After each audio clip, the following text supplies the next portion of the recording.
जी,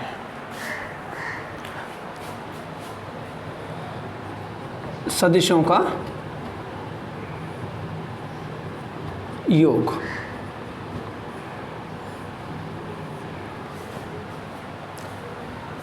हमारे सदिशों के योग के दो नियम हैं।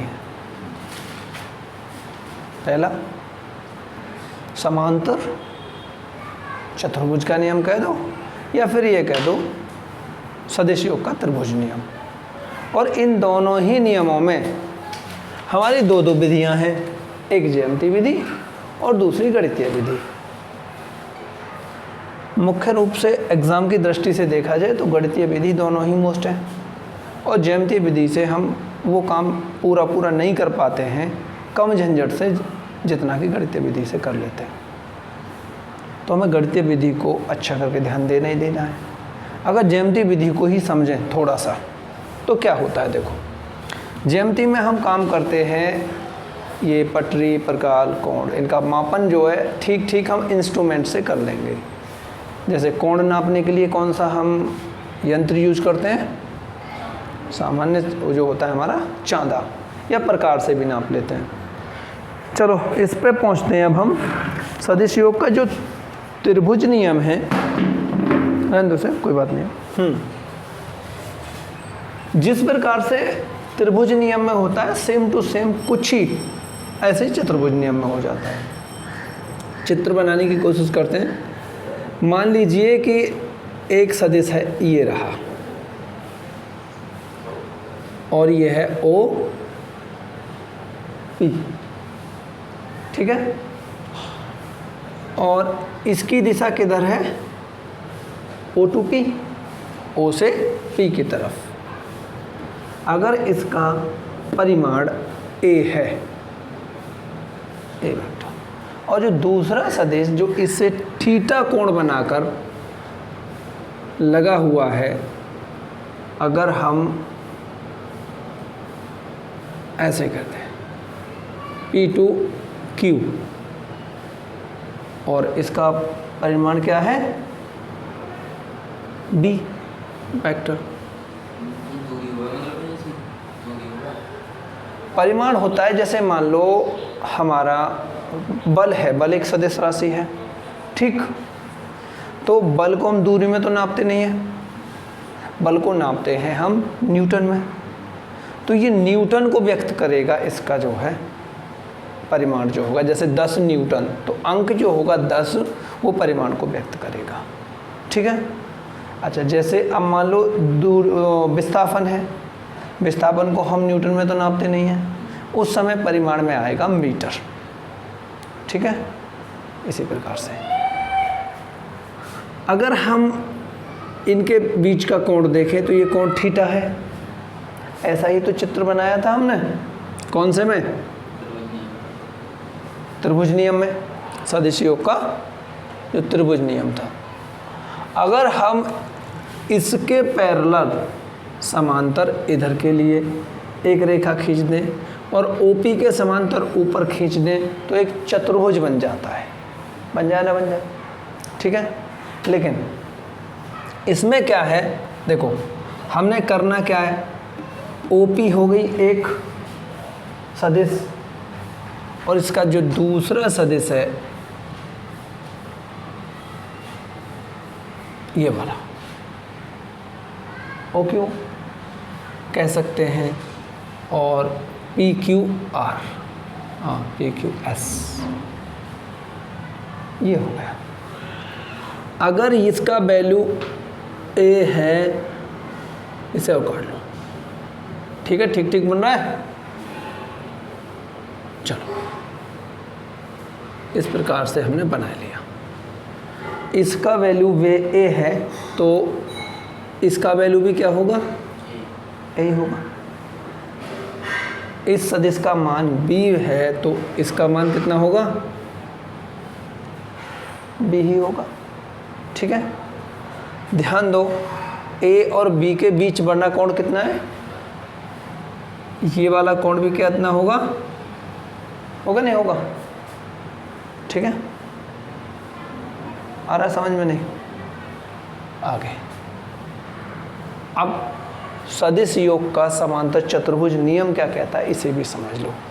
इस नियम के अनुसार यदि किसी कण पर किसी क्षण कोई भी टाइम कार्यरत दो सदिश परिमाण एवं दिशा में किसी समांतर चतुर्भुज की दो संलग्न भुजाओं द्वारा निरूपित होते हैं। दो सदिश A और B परिमाण में और दिशा में किसी समांतर चतुर्भुज की OP और OS भुजाओं द्वारा संलग्न, जो लगी हुई भुजाएं ये मैं इनको नोट कर रहा हूँ, याद रखना। ये त्रिभुज नियम पर ये नोट हो जाती हैं और चतुर्भुज नियम पर हम इन्हें नोट करते हैं, ठीक है। लगे हैं तो लगे हुए हैं इस पर। OP पर कौन सा लगा है, A वेक्टर। OS पर क्या लगा है, B वेक्टर। तो इनका जो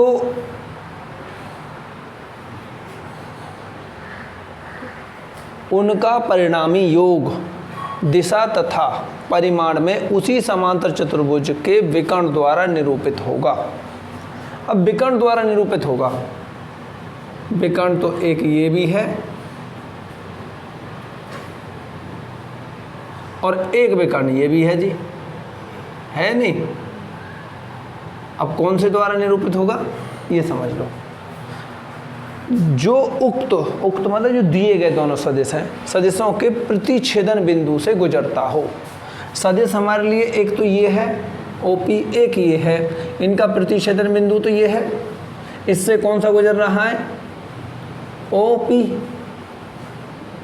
विकर्ण तो ये है, तो इससे निरूपित नहीं होगा, OP से ही होगा।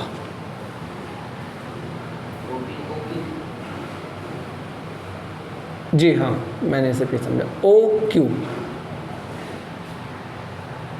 OQ सदिश को रिप्रेजेंट, परिणामी सदिश को प्रदर्शित करेगा।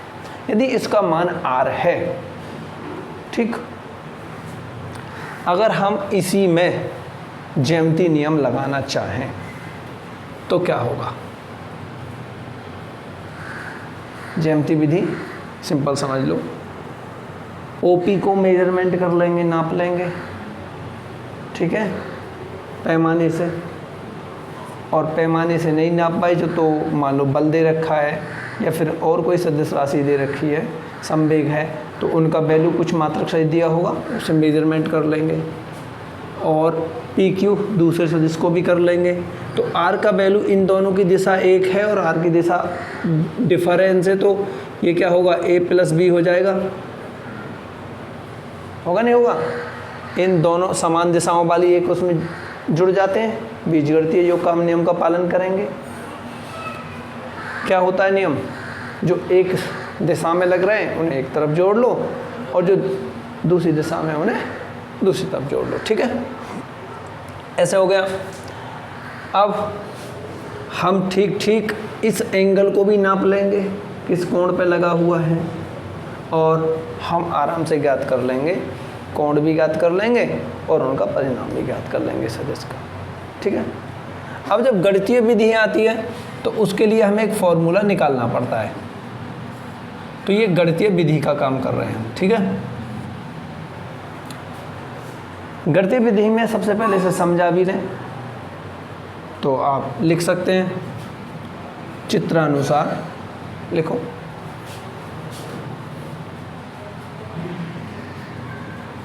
चित्रानुसार OP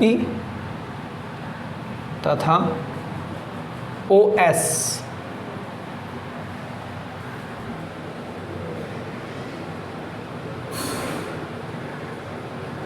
समांतर चतुर्भुज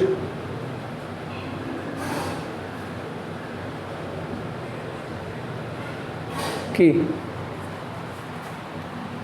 संलग्न भुजाओं पर लगे सदिश हैं।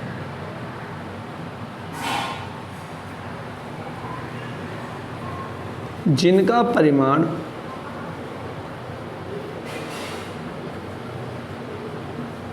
परिमाण, OP का परिमाण क्या है? A vector. OS का परिमाण क्या है? B vector. ओके। तथा दोनों के बीच का कोण क्या है?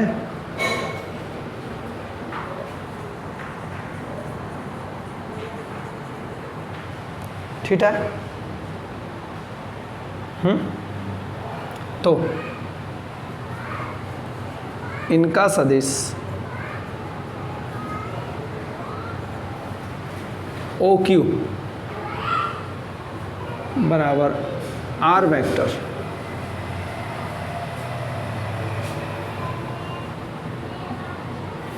से निरूपित है।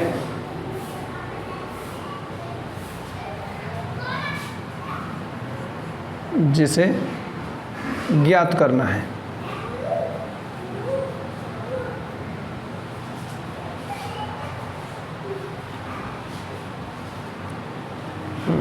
इधर ध्यान दो। तब देखो OP को बढ़ाया हमने, OP को आगे बढ़ाया,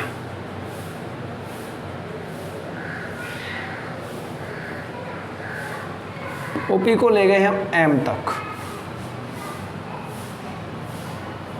और जो हमारा दूसरा सदिश है उसकी समांतर भुजा के शीर्ष बिंदु Q से हमने एक लंब डाला।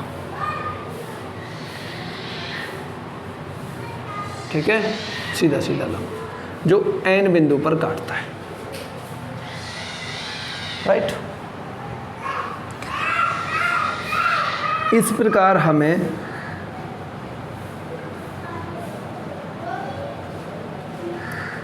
दो समकोण त्रिभुज प्राप्त हुए।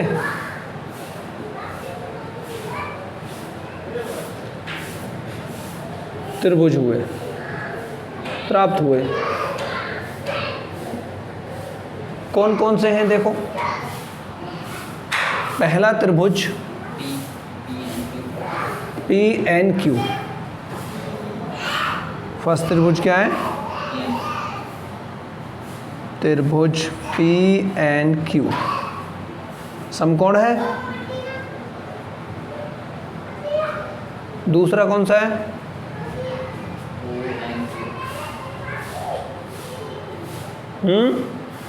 ONQ। ये भी क्या है? समकोण है। तो यही कंडीशन सदिश योग के त्रिभुज नियम में प्राप्त होती है। हमें PN का वैल्यू निकाल सकते हैं और QN का भी वैल्यू निकाल लेंगे। इतने दोनों त्रिभुजों में केवल एक तो ये PN और एक QN, यही तो ज्ञात नहीं है, और हमें R ज्ञात करनी है, तो इसे दोनों में कॉमन ले लेंगे, हर एक में काम करेंगे इसका। हम ये मान लें कि ये हमें ज्ञात करनी है, तो केवल दो ही भुजाएं ऐसी हैं जो ज्ञात नहीं है। ज्ञात ना होने पर इन्हें ज्ञात करो। कैसे कर सकते हैं देखो। तो पहले मैं लगाओ त्रिभुज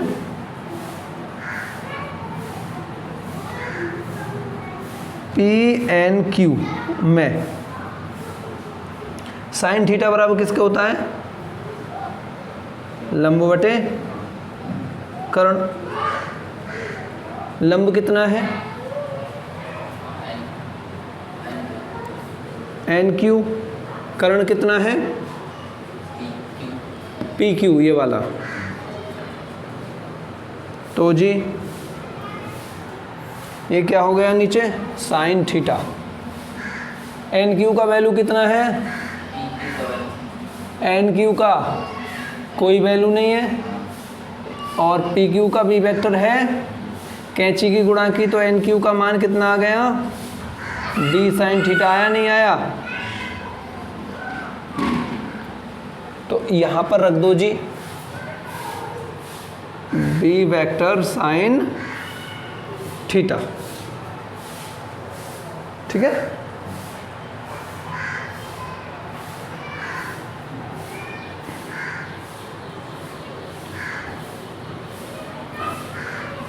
अब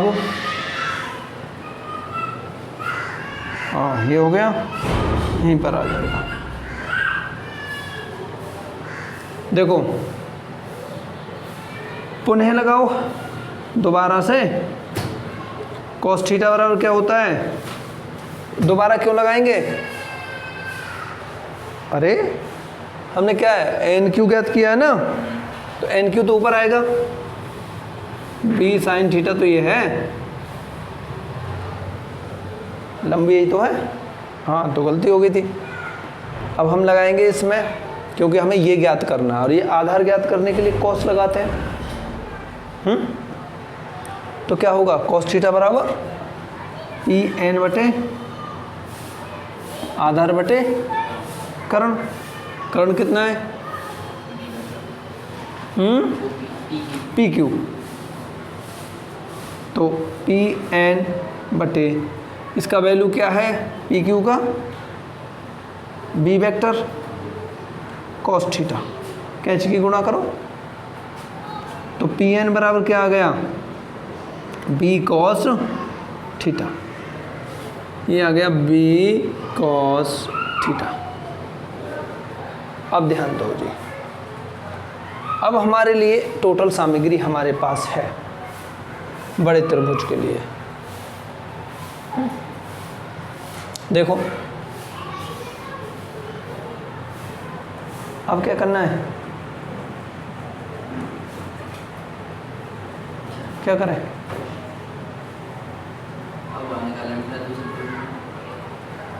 अब बड़े त्रिभुज में लगा दो, त्रिभुज ओ एन क्यू में, त्रिभुज ओ एन क्यू में क्या लगाएंगे, हमारे पास भुजा पूरी की पूरी ये ज्ञात है, ओ एन ज्ञात है, और हमारी ये भी ज्ञात है, एन क्यू भी ज्ञात है, हमें आर को ज्ञात करना है, ये वाली ओ क्यू वाली जो जिसका परिमाण आर है, तो पाइथागोरस में लगाएंगे, पाइथागोरस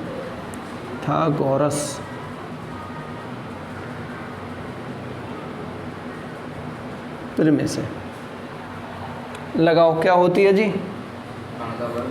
कर्ण का बराबर लंब का वर्ग प्लस आधार का वर्ग, कर्ण कितना है यहाँ पर ओ क्यू जिसका वैल्यू आर है, आर स्क्वायर, फिर लंब कितना है एन क्यू का वर्ग प्लस आधार कितना है ओ एन का वर्ग, इम्प्लाइज, यहाँ देखो इसका वैल्यू कितना है आर, इसका वैल्यू कितना है एन का, B sine theta, B vector sine theta का स्क्वायर, और ओ एन का यहाँ से यहाँ तक तो ए वेक्टर है और प्लस बी कॉस थीटा यहाँ और जुड़ जाएगा इतना, ठीक है, तो क्या होगा A vector plus B vector cos theta, right.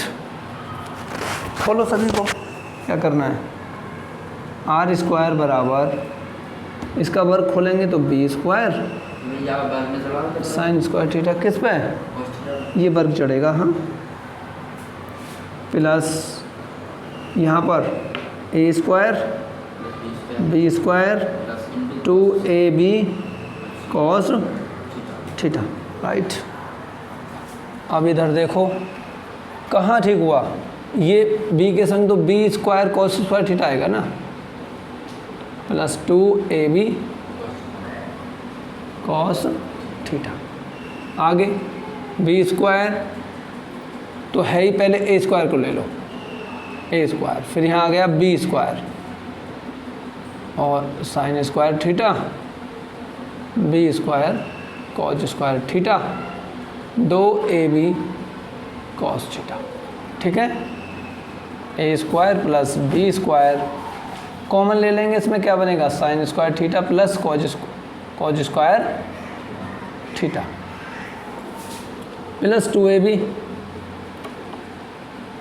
Cos theta.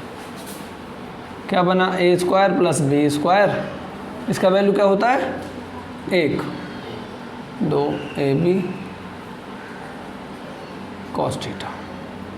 आ गया A square plus B square 2ab cos theta R square.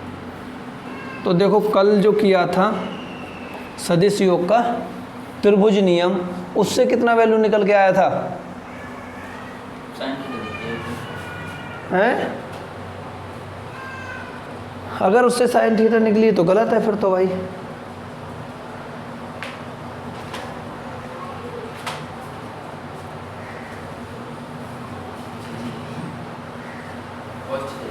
कौन सी है ना, देखो एक सिंपल सा नियम है, एक विधि से यदि उत्तर किसी भी चीज़ का 5 इकाई आता है तो दूसरी विधि से कितना आना चाहिए, उतना ही आना चाहिए ना। हमारे सदिश ए और बी हैं, इन्हें किसी भी विधि से जोड़ो, यदि वो थीटा कोण पर हैं तो उनका वैल्यू इतना ही आना चाहिए, उनका योग कितना, A square plus B square plus 2ab cos theta. यही सदिश योग के त्रिभुज समांतर चतुर्भुज नियम का फॉर्मूला है।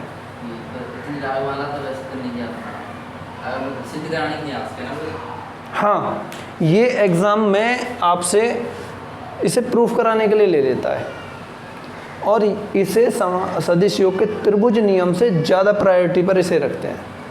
मतलब फॉर्मूला में यूज़ करना होता है, ये करना फॉर्मूले में यूज़ होना तो ये होगा ही होगा। हाँ ठीक है, अभी हम निकालेंगे इसका परिमाणी का सदिश ए से बनाया गया कोण क्या है। उसके लिए आप जो इसे उतार लो जल्दी से।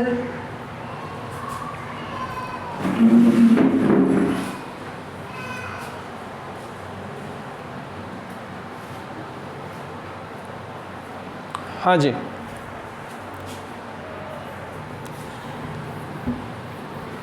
आगे देखो।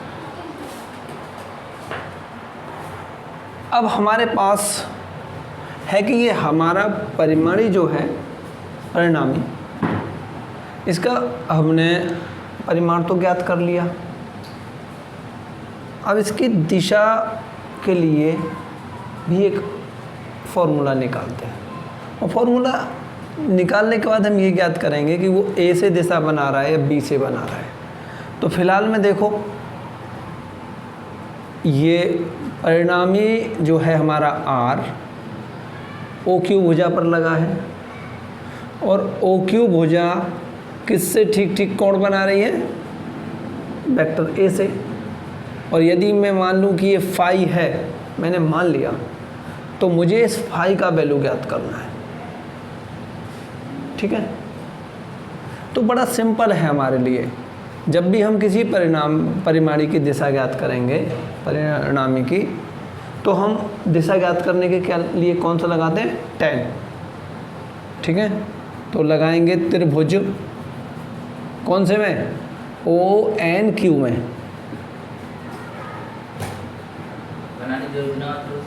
नहीं कोई जो tan फाई क्या होगा, tan फाई पर क्या होता है, लंब बटे आधार। लंब कितना है NQ, आधार कितना है ON है भाई, पूरे त्रिभुज में ले रहे हैं। यहाँ से कहाँ बना है, यहाँ से तो थीटा बन रहा है कौन, यहीं से तो फाई है। ठीक है, तो tan फाई बराबर NQ का वैल्यू कितना है, V sign theta upon ON का क्या है,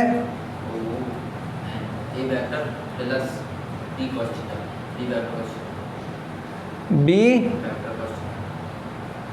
cos थीटा।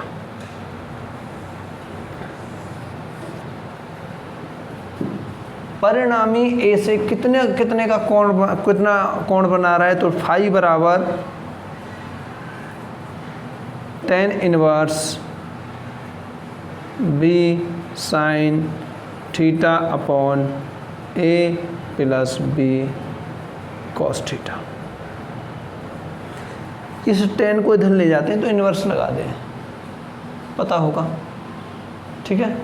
तो अब ये कोण का मान हो गया, आई कौन ये स्पर्शज्या जो बोलते हैं इसे टेंजेंट वैल्यू हो गई।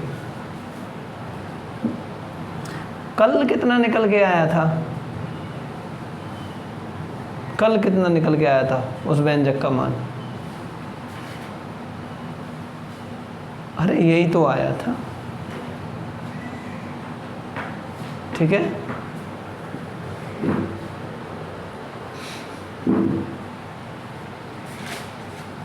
तो 0 भी आ रहा हूँ। Special case, case first. अब हम केस फर्स्ट में उसका परिणामी का परिणाम भी निकालेंगे। आर स्क्वायर बराबर क्या था, A square plus B square 2ab cos theta, ये तो निकला था। हाँ, देखो प्रथम स्थिति हमारी क्या कहती है कि यदि ये जो दोनों वेक्टर हैं हमारे a और वेक्टर b एक शून्य अंश के कोण पर लगे हैं, कहने का मतलब वेक्टर a ये रहा और वेक्टर ये b ये है, ये इस प्रकार से ना लगकर ये a तो है यूँ, ऐसे है ना, यूँ करके यूँ ऐसे ये यूँ हो जाए, ठीक है। तो एक दूसरे से ये ऐसे प्रकार से हो जाए, तो इनके बीच जो होगा ये कोण 0 अंश का कोण होगा, ओके। 180 का नहीं होगा,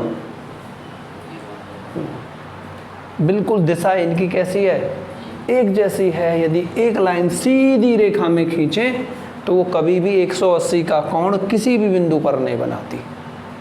कब बनाती है, जब एक रेखा यहाँ से गई और दूसरी रेखा इधर से आएगी ऐसे करके, तो जिस बिंदु पर ये मिलेंगी इन्हें यहाँ पर ये बनाएंगे 180 का अंश का कोण, इन्हें बोलते हैं ऋजु रेखाएं, ठीक है। आगे बात समझ में। तो जब ये 0 अंश का कोण बनाए तो आप लिखेंगे जब थीटा बराबर 0 अंश, तो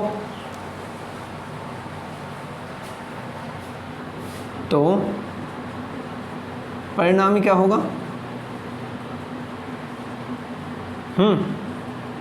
आर स्क्वायर बराबर A square plus A B cos theta, आगे ए स्क्वायर 2ab कॉस 0 कह रहा है ना, फिर क्या होगा,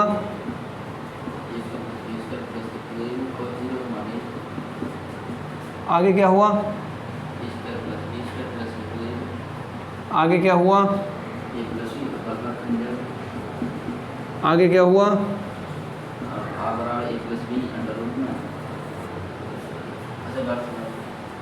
सिंपल।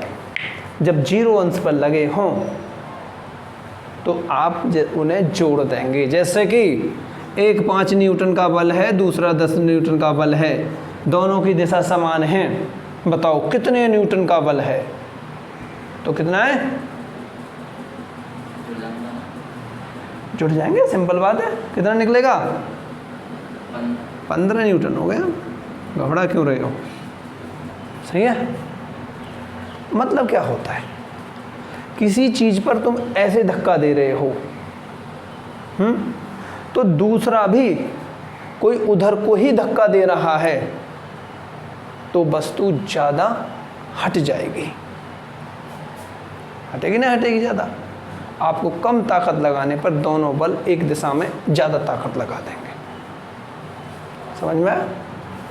अब तभी कहते हैं कोई सामान उठाने के लिए, आपने देखा होगा जब कोई सामान या कोई बड़ा पीढ़ होती है, लट्ठा होता है, उसे उठाने के लिए समझदार लोग सबसे पहले सोचते हैं कहाँ से उठाना है, किधर से उठाना है, ये व्यक्ति कहाँ लगेगा, वो व्यक्ति कहाँ लगेगा, तब ताकत लगाते हैं। क्योंकि बल सदिश राशि है, बल को खामे खाम बेकार करना बेकार है। ये नहीं है कि आप वजन है वो नीचे ही गिरेगा, ताकत है किधर भी साइड में लगाओगे उसका उधर ही यूज होगा या मिस यूज होगा। ओके, केस 2,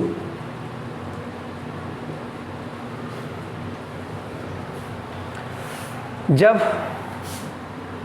दोनों एक दूसरे से जैसे ऐसे है ना, यूं लग रहे थे, ये तो थीटा कोण, ऐसे ना लगकर ये ऐसे लगे, ऐसे 90 अंश के कोण पर, एक यूं और दूसरा यूं, ठीक है। कौन निकाल रहे हैं ना भैया? हम कोण के आधार पर परिणामी का परिणाम निकाल रहे हैं, क्या होगा उसका रिजल्ट क्या निकलता है, ठीक है। जैसे एक कोई आदमी है, इधर चला मान लो 10 मीटर विस्थापन,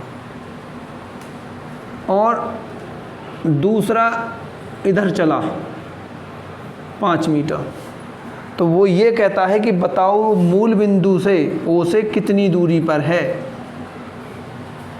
मूल बिंदु ओ से कितनी दूरी पर है, तो ये दूरी निकाल रहे हैं हम,